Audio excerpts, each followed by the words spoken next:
बिस्मिल्लाहिर्रहमानिर्रहीम। First year chemistry chapter number 1 stoichiometry. आज का जो हमारा टॉपिक है वो है calculation of moles, mass and number of particles. Particle means atoms, ions या मॉलिक्यूल्स।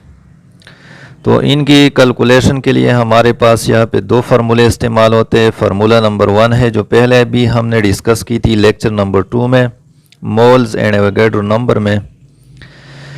नंबर ऑफ मोल्स बराबर होते हैं mass in grams divided by molar mass. अगर आपके पास क्वेश्चन में मास दी गई है और मोलर मास या नंबर ऑफ मोल्स दी गई है तो आपने ये फार्मूला इस्तेमाल करना है। फार्मूला नंबर 2 है number of moles is equal to number of particles divided by Avogadro number, और एवोगैड्रो नंबर का वैल्यू है 6.023 इंटू 10⁻23। अगर आपके पास क्वेश्चन में एटम्स दी गई है, आयंस दी गई है या मॉलिक्यूल्स दी गई है और उसके साथ नंबर ऑफ मोल्स भी है तो आपने ये फार्मूला नंबर 2 को सिलेक्ट करना है। अब हम आते हैं न्यूमेरिकल की तरफ। प्रैक्टिस प्रॉब्लम 1.1 है और उसमें 2 पार्ट्स है, 1 एंड 2। तो सबसे पहले हम आते हैं पार्ट 1 पे। Calculate the molecular mass in AMU of number A SO2 sulphur dioxide, और नंबर B जो है वो है कैफीन और उसका फार्मूला है C8H10N4O2। तो सल्फर डाइऑक्साइड और कैफीन की मॉलिक्यूलर मास इसको हमने कैलकुलेट करना है। कार्बन का एटॉमिक मास है 12, हाइड्रोजन का 1 है, नाइट्रोजन का 14 है, ऑक्सीजन का 16 है, सल्फर का 32 है और ऑक्सीजन का 16 है। ये भी हमें क्वेश्चन में दी गई है। तो नंबर A की तरफ हम आते हैं। किसी भी न्यूमेरिकल को हल करने के लिए आपने जो हेडिंग इस्तेमाल करने हैं वो है 4, और उसमें सबसे पहला जो हेडिंग होता है वो है गिवन। गिवन का मतलब है कि आपको जो क्वेश्चन में वैल्यू दी गई है वो वैल्यू आपने गिवन के नीचे लिखनी है। तो यहाँ पे अगर हम देख लें तो हमें जो चीज़ें दी गई है नंबर A में वो एक फार्मूला दी गई है कंपाउंड का जो कि SO2 है। तो गिवन में हम यहाँ पे लिख देते हैं SO2, यानी ये कंपाउंड हमें दी गई है। नंबर 2 जो हमें चीज़ दी गई है इस क्वेश्चन में वो है सल्फर और ऑक्सीजन के एटॉमिक मासेस। तो सल्फर का एटॉमिक मास है 32, ये भी हमें दी गई है, और ऑक्सीजन का एटॉमिक मास है 16। तो ये गिवन हो गया। इसके बाद नंबर 2 जो आप लोगों ने हेडिंग देना है वो है रिक्वायर्ड का।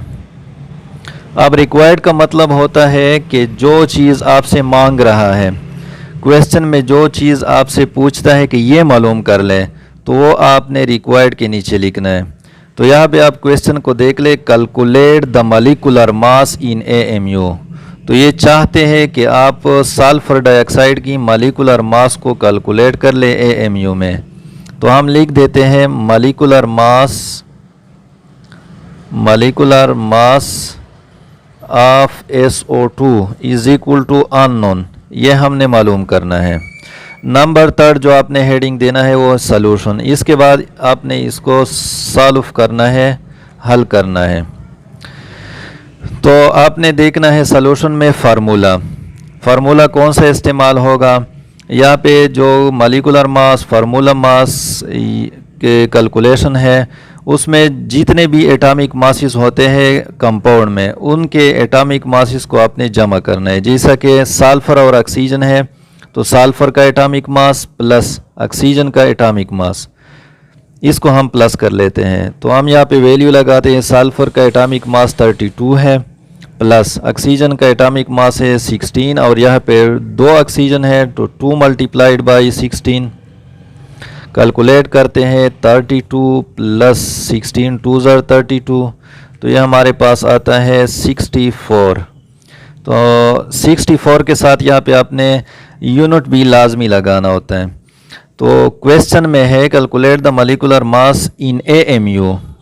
तो यहाँ पे 64 हमारे पास मॉलिक्यूलर मास आ गया इन AMU, क्योंकि AMU में रिक्वायर्ड है। नंबर 4 जो हमने हेडिंग देना होता है वो होता है रिज़ल्ट, यानी सॉल्यूशन के बाद आपके पास जो नतीजा आ गया वो क्या है, लास्ट में आपने वो लिखना है। तो हमारे पास जो रिज़ल्ट आ गया वो हो गया molecular mass of SO2, molecular mass of SO2 is equal to 64 AMU। तो ये हमारे पास मॉलिक्यूलर मास मालूम हो गया। इसके बाद हम आते हैं पार्ट नंबर 2 की तरफ, जो कि कैफीन का मॉलिक्यूलर मास रिक्वायर्ड है। तो कैफीन का आपके पास अगर फार्मूला मौजूद है तो वहाँ से आप कैलकुलेट कर सकते हैं। तो यहाँ पे भी हम हेडिंग दे देते हैं कि गिवन है, गिवन में हमें कैफीन दी गई है और कैफीन का फार्मूला भी दी गई है जो कि है C8H10N4O2। ये कैफीन का फार्मूला है।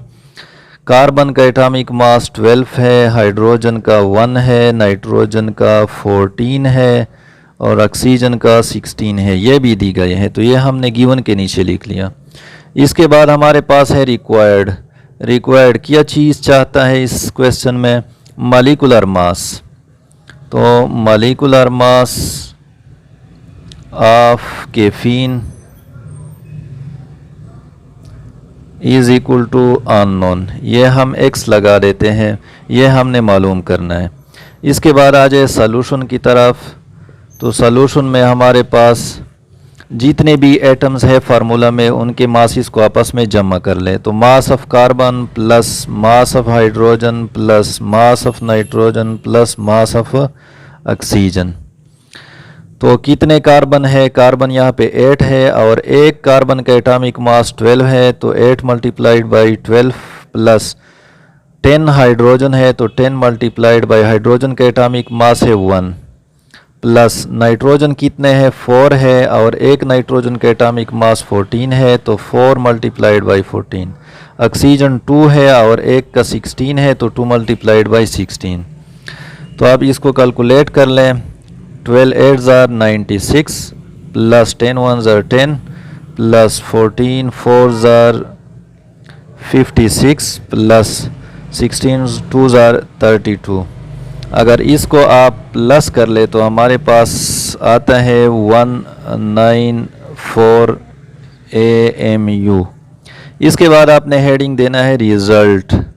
जो आपके पास रिज़ल्ट आ गया वो क्या है, मॉलिक्यूलर मास जो हमने कैलकुलेट कर दिया, मॉलिक्यूलर मास ऑफ कैफीन कितना आ गया हमारे पास 194 AMU। तो ये हमारे पास रिज़ल्ट आ गया। इसके बाद हम आते हैं प्रैक्टिस प्रॉब्लम नंबर 2 की तरफ, जो कि हमारे पास है calculate the number of moles in 5.68 gram of iron. तो यहाँ पे अगर आप देख ले क्वेश्चन को, आप गौर से पढ़े, कैलकुलेट मालूम कर ले the number of moles. Number of मोल को आपने मालूम करना है किस चीज़ में, 5.68 ग्राम ऑफ आयरन। आयरन का इतना मास आपको दी गई है और उसमें से आपने नंबर ऑफ मोल को कैलकुलेट करने हैं। आयरन का सिंबल Fe है और उसका एटॉमिक मास है 55.8। तो गिवन किया है, इस सवाल में कौन सी चीज़ दी गई है, 5.68 ग्राम ऑफ आयरन। यहाँ पे हमें मास दी गई है, mass of iron, mass of iron. तो किस तरह पता चला कि ये मास है, किसी भी वैल्यू के साथ, अगर ग्राम या किलोग्राम या AMU आ जाए किसी भी वैल्यू के साथ तो वो होता है मास। यहाँ पे मास लिखा नहीं है, लेकिन हमें ग्राम से, किलोग्राम से या AMU से यानी यूनिट से हमें पता चलता है कि ये कौन सी चीज़ है। तो मास है क्योंकि ग्राम लगा है। कितना दी गई है, 5.68 ग्राम, ये आयरन का मास है। इसके बाद आयरन का एटॉमिक मास दी गई है, atomic mass of iron 55.8। Required क्या है, रिक्वायर्ड हमारे पास है, अगर क्वेश्चन में आप देख ले, calculate the number of moles. तो नंबर ऑफ मोल्स हमने मालूम करने हैं। तो number of moles of iron is equal to unknown, ये हमने मालूम करने हैं। इसके बाद आ जाए सॉल्यूशन की तरफ। सॉल्यूशन में सबसे पहले आपने फार्मूला को सिलेक्ट करना है। कौन सा फार्मूला? दो फार्मूले मैंने लिख लिए थे। अब आपने फैसला करना है कि कौन सा फार्मूला यहाँ पे लगाना है। तो आपने क्वेश्चन को देखना है। क्वेश्चन में अगर हम देख ले तो मोल्स है और मास है, तो वो फार्मूला आपने सिलेक्ट करना है जिसमें ये दोनों वैल्यूज़ आते हैं, मोल्स और मास।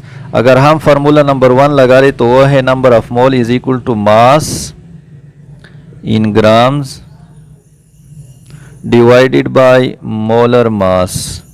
तो इस फार्मूले में मास भी है और नंबर ऑफ मोल्स भी है, तो ये फार्मूला इसलिए हमने सेलेक्ट कर दिया। तो अब हम वैल्यू पुट करते हैं, पुटिंग द वैल्यूज़।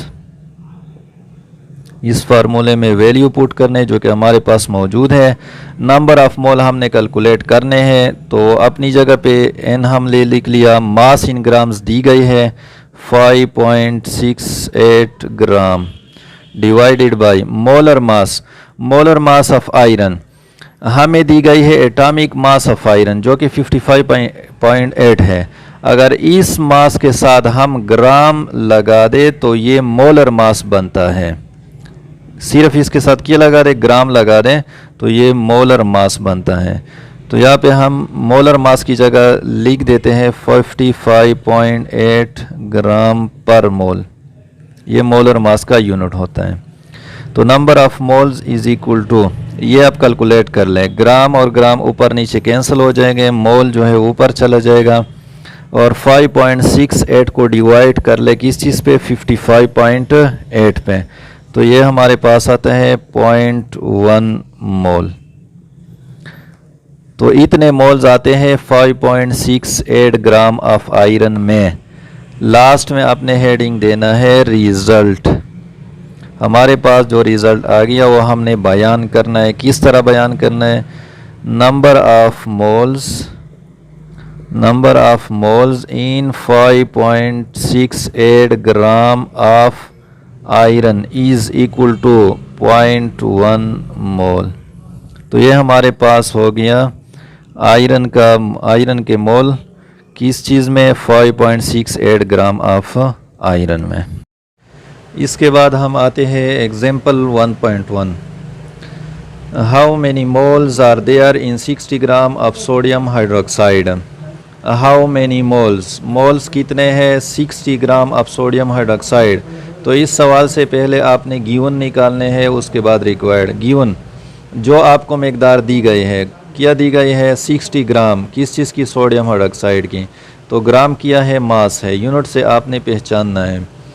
तो मास ऑफ सोडियम हाइड्रोक्साइड जिसका फार्मूला है NaOH, ये हमारे पास है 60 ग्राम। उसके बाद हमें दी गई है मोलर मास भी आप यहाँ से कैलकुलेट कर सकते हो, क्योंकि कंपाउंड आपको दी गई है तो वहाँ से आप कैलकुलेट कर सकते हैं। सोडियम हाइड्रोक्साइड की मोलर मास किस तरह मालूम करना है? सोडियम के एटॉमिक मास, ऑक्सीजन के एटॉमिक मास और हाइड्रोजन के एटॉमिक मास आपस में जमा कर लें। Sodium plus oxygen plus hydrogen.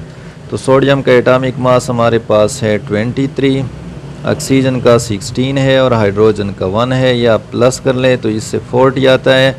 Unit कौन सी लगानी है? ग्राम्स लगानी है, क्योंकि यहाँ पे हमारे पास क्या है? मोलर मास है, ग्राम पर मोल, ये इसका यूनिट हो गया। इसके बाद आपने हेडिंग देनी है रिक्वायर्ड। कौन सी चीज़ रिक्वायर्ड है इस सवाल में, इस क्वेश्चन में? How many moles. तो मोल्स रिक्वायर्ड है किस चीज़ की? सोडियम हाइड्रोक्साइड की। तो number of moles of sodium hydroxide ये अननोन है। इसके बाद है हमारे पास सॉल्यूशन। तो सॉल्यूशन में आप लोगों ने फार्मूला ढूंढना है। कौन सा फार्मूला? मैंने बताया कि जब किसी भी क्वेश्चन में मोल्स हो और उसके साथ मास हो तो आपने मोल मास वाला फार्मूला जो है वो आपने लगाना है, जो कि क्या है? Number of mole is equal to mass in grams divided by molar mass. तो फार्मूले में वैल्यू पुट कर ले, putting the values. Number of moles required है अपनी जगह पे लगा दें।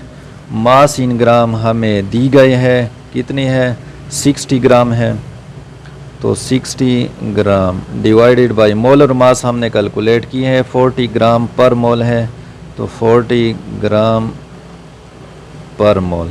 इसको आप कैलकुलेट कर लें, ग्राम ग्राम ऊपर नीचे कैंसिल हो जाएगा, मोल ऊपर जाएगा, 0 और 0 आपस में कैंसिल हो गए।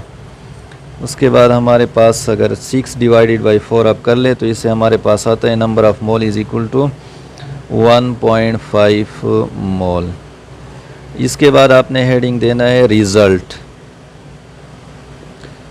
रिज़ल्ट जो हमारे पास आया वो है 60 ग्राम ऑफ सोडियम हाइड्रोक्साइड में जो मोल है वो कितने हैं 1.5 मोल। तो ये आपके पास रिज़ल्ट आ गया।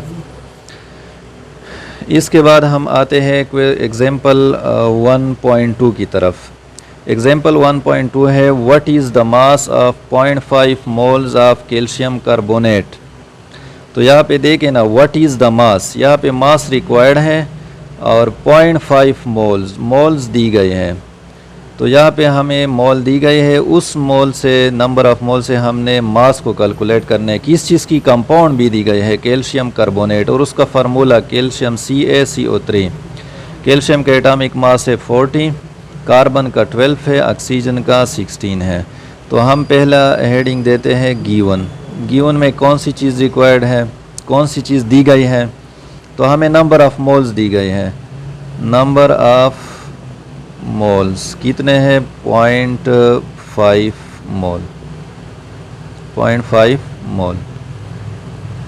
इसके बाद हम यहाँ से मोलर मास भी कैलकुलेट करते हैं क्योंकि ये हमें फार्मूले में पीरियड रिक्वायर्ड होगा। Molar mass of calcium carbonate.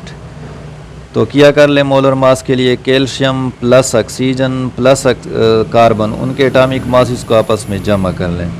तो कैल्शियम का एटॉमिक मास हमारे पास मौजूद है 40 है, उसके बाद कार्बन का 12 है, यहाँ पे 3 ऑक्सीजन है तो 3 मल्टीप्लाइड बाई 16।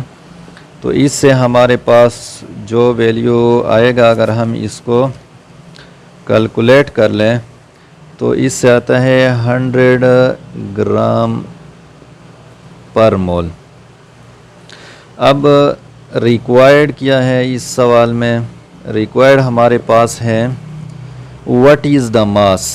तो यहाँ पे मास रिक्वायर्ड है किस चीज़ की, कैल्शियम कार्बोनेट की। मास ऑफ CaCO3 ये अननोन है, ये हमने मालूम करना है। अब हम आते हैं सॉल्यूशन की तरफ। सॉल्यूशन में आपके पास जो है फार्मूला होना चाहिए। फार्मूला आपने कौन सा सेलेक्ट करना है, देखना है क्वेश्चन को। मैंने बताया मास और मोल जब क्वेश्चन में मौजूद हो तो उसके लिए हमने मोल मास वाला फार्मूला इस्तेमाल करना है। तो मोल मास वाला फार्मूला है number of moles is equal to mass in grams divided by molar mass, molar mass.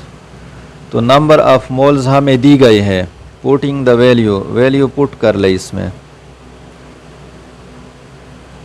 Number of moles दी गई है कितनी है 0.5 मोल, 0.5। मास इन ग्राम ये रिक्वायर्ड है, मास रिक्वायर्ड है, ये हमने मालूम करना है। मोलर मास हमने कैलकुलेट कर दिया 100 ग्राम पर मोल। तो क्या कर ले, कैलकुलेट कर ले क्रॉस मल्टीप्लिकेशन के ज़रिए। मास मल्टीप्लाइड हो जाएगा 1 के साथ और 0.5 मल्टीप्लाई हो जाएगा 100 के साथ। तो मास ऑफ कैल्शियम कार्बोनेट ये हमारे पास आ जाएगा 0.5 मल्टीप्लाइड बाई 100। तो इससे हमारे पास वैल्यू आएगा 50 ग्राम, 50 ग्राम। तो लास्ट में आपने हेडिंग देना है रिज़ल्ट। रिज़ल्ट क्या हो गया 0.5 मोल ऑफ कैल्शियम कार्बोनेट ये बराबर होगा किस चीज़ का 50 ग्राम का। तो ये हमारे पास रिज़ल्ट आ गया। तो डियर स्टूडेंट्स, आज के लिए ये काफ़ी है। अगर आपको वीडियो पसंद आई हो तो उन स्टूडेंट्स के साथ ज़रूर शेयर करें जो किसी भी वजह से एकेडमी नहीं जा सकते। और अगर टॉपिक से रिलेटेड कोई भी क्वेश्चन हो तो कमेंट बॉक्स में आप पूछ सकते हो।